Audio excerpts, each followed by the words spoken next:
Итак, друзья, пришло время разобраться с достаточно серьезной проблемой, которая беспокоит многих владельцев. Сегодня мы будем говорить о кашле, о механизме его развития и о способах его лечения. Прежде чем мы начнем говорить о кашле, давайте обратимся к анатомии дыхательной системы кошек и собак. Она представлена так же, как и у людей, легкими, трахеей, бронхами, и все это необходимо для того, чтобы питомец дышал, чтобы осуществлялся газообмен. Когда питомец заболевает пневмонией, бронхитом и так далее, весь процесс газообмена нарушается, потому что адекватно вдох сделать нельзя, больно, недостаточно кислорода, и пациент либо начинает активно дышать, либо пытается защищаться. Активная отдышка и кашель– это защитные реакции организма. Хочется отметить, что кашлевые рецепторы находятся везде, в носу, в гортани, в трахее, в бронхах, но не находятся в альвеолах. Именно по этой причине, когда у пациента развивается пневмония, это заболевание альвеол по большей мере, не наблюдается кашель. Пациент начинает очень часто дышать, но кашля нет. Только когда эта пневмония развивается до бронхопневмонии, мы наблюдаем кашель. Это очень важный диагностический момент. И при отеке легких механизм похож на пневмонию. Легкие напитывают как губка воду, альвеолы в частности, и там тоже нет кашля при отеке легких. Но только если этот отек легких не какой-то выраженно тотальный, пациент уже умирает. Вот, кашля не будет, и пациенты будут умирать тихо. Если же мы говорим за поражение бронхов, трахеи, гортани, глотки или носоглотки, у нас всегда будет рефлекс либо кашлевой, либо чихательный. Очень важно отличать сухой кашель от мокрого. При сухом кашле мы слышим такой сухой сиплый звук. И в целом мы можем наблюдать его при поражении верхних отделов, коллапс, какой-то паралич гортани и так далее. Но как только у нас добавляется влажный компонент, животное всегда кашляет звонко, с хлюпаньем. Она может хрипеть, когда дышит. Но ключевым моментом, мы его во многом обсуждали на обучении по пульмонологии, является действие собаки или кошки после кашля. Они откашляли и сделали и сглотнули. Вот это говорит о том, что они отхаркнули содержимое легких и сглотнули его, и это влажный кашель.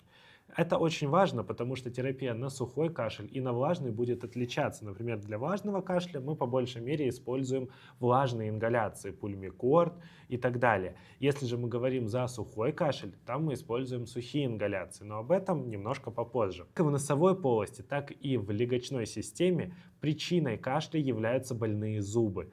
Когда животное дышит, вся эта инфекция с зубов проникает в гортань, в трахею и в бронхи, оседает в этих бронхах и может провоцировать бактериальный бронхит. Поэтому чистота ротовой полости– это залог здоровья легких вашего питомца. Герпес-вирус кошек может проявляться и симптомами кашля и чихания. Да, в основном поражаются верхние отделы дыхательной системы, но зачастую герпес может опускаться в легкие и провоцировать развитие бронхита. И когда мы говорим про кошек с кашлем и выполнение диагностических процедур или лечебных, мы не должны ни в коем случае забывать про герпес-вирусную инфекцию, которая может отягощать нам течение нашего кашля и может быть основной причиной этого кашля. У собак самым популярным кашлевым заболеванием является вольерный кашель. По-правильному это называется инфекционный трахеобронхит собак. Его вызывают около 5-7 возбудителей, в основном вирусной природы. Если объяснять по-простому, это что-то типа нашего ОРВИ, нашего гриппа. Собаки на прогулке при контакте с другими животными заражаются питомниковым кашлем. Как правило, вирусной природы, аденовирусом, парагриппом и так далее. И в редких случаях возбудителем может быть бордетеллез, бактерия, которая требует применения антибиотиков. В чем суть данного заболевания? Это наш обычный ОРВИ, и мы с вами на ОРВИ не используем никакие антибиотики, сверхсредства. Мы пьем чай, сидим в тепле, промываем нос и вылечиваемся. Также и у собак с питомниковым кашлем. Мы можем поделать им ингаляции для увлажнения дыхательных путей, мы можем подавать им отхаркивающие, и в целом какой-то сверхтерапии не нужно, организм сам справляется с этим заболеванием. Но если наш питомниковый кашель переходит в неделю, две, в три, мы можем подозревать бордотеллез либо бактериальное осложнение. В этой ситуации мы выполняем бронхоскопию, отбираем материал на бал и уже назначаем точечное лечение. Но это происходит крайне редко. В большинстве своем питомниковый кашель не требует никакой симптоматики. У меня у Арчи был питомниковый кашель, на днях совсем переболел. По моей же вине я принимал много кашляющих пациентов, пришел домой, форму не снимая, Арчи, конечно же, ко мне и заболел. Так вот, понятное дело, что ввиду своей загруженности у меня не было сил там, и времени на ингаляции, на дачу таблеток, на выполнение бала. Он покашлял 3-4 дня и все прошло. Что подтверждает факт того, что питомниковый кашель проходит самостоятельно. Но для владельцев питомников это тот еще ад. Все собаки в питомнике или в кучных семьях собак начинают кашлять. Аллергия – это основной триггер-фактор для развития кашля как у кошек, так и у собак. Ключевым триггером является табачный дым. Курение сигарет является основой прогрессирования астмы курильщика. Кошки и собаки ненароком становятся пассивными курильщиками, разрушают свою легочную ткань и страдают от хронического кашля. Духи, аэрозоли, различные средства для ухода, которые активно пахнут, могут провоцировать кашель. Кондиционеры для белья, средства для стирки. Все это тоже может провоцировать кашель. У меня был пациент, который резко ни с того ни с сего начал кашлять, йоркширский терьер. И хозяйка на приеме чем-то таким пахла, что аж самого у меня в носу встал ком. Хотелось чихать и кашлять и проветрить. Я ей задаю вопрос, это у вас духи такие сильные или это кондиционер для белья? Выяснилось то, что хозяйка сменила кондиционер для белья, чтобы пахло вкусно. Все мы любим вкусный запах, но не все питомцы, к сожалению, от этого страдают. Поэтому, если вы используете кондиционер для белья, используйте гипоаллергены и не сильно едкий, или вовсе от него откажитесь, проветривайте на свежем воздухе. Кондиционер для белья может провоцировать кашель. Пылящийся лоток может усиливать нам кашель. Единственный наполнитель, который не пылится, это тофу. Все другие наполнители активно пылятся. Аромасвечи, различные аромадиффузоры тоже могут провоцировать кашель по механизму аллергии. Что вы можете сделать как владельцы питомцев с кашлем? Понятное дело, ингаляции, само собой, увлажнение воздуха. Это основа лечения любого кашля, как связанного с носоглоткой, так и с легкими. Увлажнитель воздуха. Батареи очень сильно сушат воздух, и мы становимся предрасположенными к заболеваниям легочной системы из-за сухого воздуха. Стирается слизистый слой, он высыхает, и ткани становятся уязвимыми к вирусам, к бактериям, к грибкам. Поэтому увлажнение воздуха – это основа профилактики и лечения любого кашля. Мои клиенты дали мне лайфхак. Когда у вас большой дом, и вы не можете все увлажнить, просто берете мокрые полотенца и кладете их на батареи. Таким образом вы снимаете эту сухость испарением воды. И животные, и вы почувствуете, как ваша жизнь улучшится. Очиститель воздуха необходим пациентам с астмой, потому что аллергия может развиваться на фоне вдыхания с воздуха, с улицы, аллергенов. Цветение различных растений может провоцировать астму, поэтому очиститель, установленный в области, где живет и спит кот или собака, это важный способ профилактики. Ингаляции, которые мы используем пациентам, это основа ведения пациентов с кашлем. Есть два вида ингаляций – влажные и сухие. Влажные – это когда мы набираем в небулайзер лекарства. Методом холодного пара мы ингалируем наших пациентов.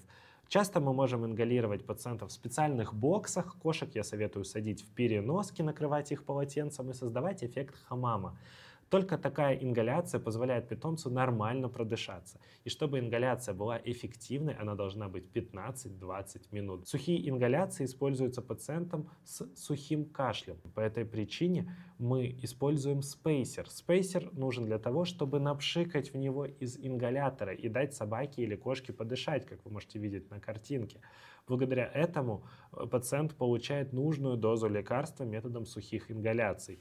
Часто мы используем это в стабильных уже ситуациях, когда нам нужно удержать положительную динамику, или пациентам с сухим кашлем.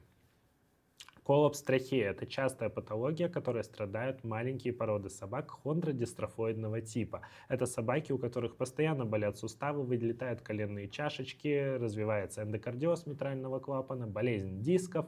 И, к сожалению, трахеи, кольца трахеи тоже состоят из хрящевой ткани. И в случае аномалии ее развития эта трахея слипается. Представьте себе широкую трубку, которая нормально функционирует. Когда трахея с коллапсом страдает, эта трубка слипается. И мы наблюдаем гусиный гогот. На видео вы можете послушать, как это слышится. Все это сильно нагружает организм питомца и приводит его к ряду проблем. Коллапс лечится сухими ингаляциями и адекватным подходом на противокашлевую терапию. Об этом мы часто разговариваем с клиентами на консультациях, если у них есть коллапс. Что такое пневмония? Пневмония– это увлажнение легких. Легкие, как губка, прекрасно впитывают в себя воду. И пневмония– это воспаление в альвеолах. Представьте себе легочную систему как электричку.